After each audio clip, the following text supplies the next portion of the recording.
Hello प्यारे बच्चों, आज हम पढ़ेंगे वैक्सीन के बारे में। पिछले 3-4 साल में आपने ये वैक्सीन शब्द जरूर सुना होगा, क्योंकि पिछले 3-4 साल में आपके घर के हर सदस्य को कोरोना वैक्सीन जरूर लगी होगी। अब ये वैक्सीन होती क्या है?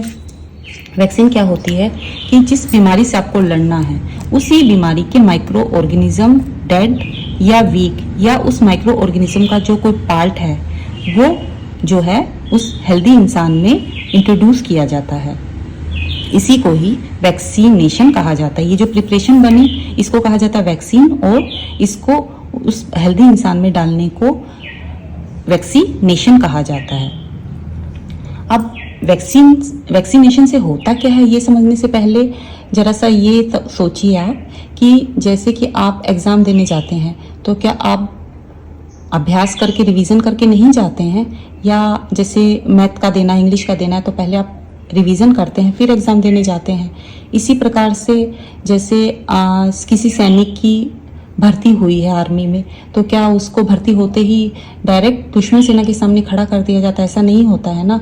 उसको पहले अभ्यास करवाया जाता है, फेक अभ्यास करवाए जाते हैं आर्मी में कि इस तरह से अटैक होगा तो आपको ऐसे रिस्पॉन्स करना है, इस तरह से अटैक होगा तो आपको ऐसे रिस्पॉन्स करना है। उसी प्रकार से वैक्सीनेशन के थ्रू हम क्या करवाते हैं कि उसमें वो डेड या मतलब कि कमज़ोर, एक तरीके से दुश्मन को कमज़ोर करके डाल देते हैं।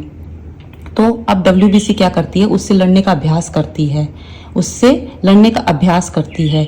इस माइक्रो ऑर्गेनिज्म, कैसे माइक्रो ऑर्गेनिज्म जब बॉडी में आता है तो उससे लड़ने के लिए क्या बनाती है WBC? हमारी एंटीबॉडीज बनाती है। हर माइक्रो ऑर्गेनिज्म के लिए जो WBC है उसको एक स्पेशल प्रकार की एंटीबॉडी बनानी पड़ती है।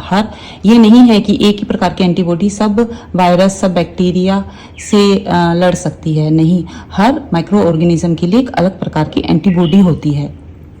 तो जब हम ये माइक्रो ऑर्गेनिज्म डालते हैं वैक्सीनेशन के थ्रू तो WBC का अभ्यास हो जाता है कि उसे किस तरीके की एंटीबॉडी बनानी है।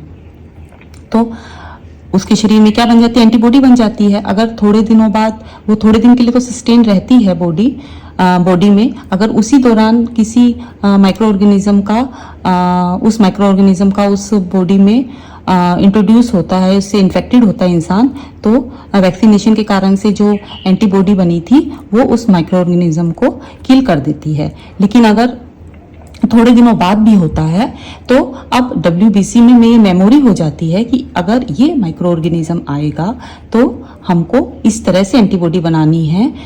तो WBC एंटीबॉडी तुरंत हमारा बॉडी रिएक्ट करता है और तुरंत ही माइक्रो ऑर्गेनिज्म को मार देता है।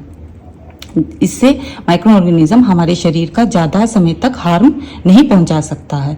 तुरंत ही जैसे ही माइक्रो ऑर्गेनिज्म का अटैक हुआ, हमारी WBC का अभ्यास है, वो जानती है कि किस तरह से इसे मारना है, वो तुरंत एंटीबॉडी बनाएगी और उस माइक्रो ऑर्गेनिज्म को किल कर देगी। और जो ये वैक्सीनेशन है इसका सबसे पहले डिस्कवरी किसने किया? एडवर्ड जेनर ने। किसने किया? एडवर्ड जेनर ने 1798 को स्मॉल पॉक्स के लिए उन्होंने सबसे पहले वैक्सीन बनाई थी।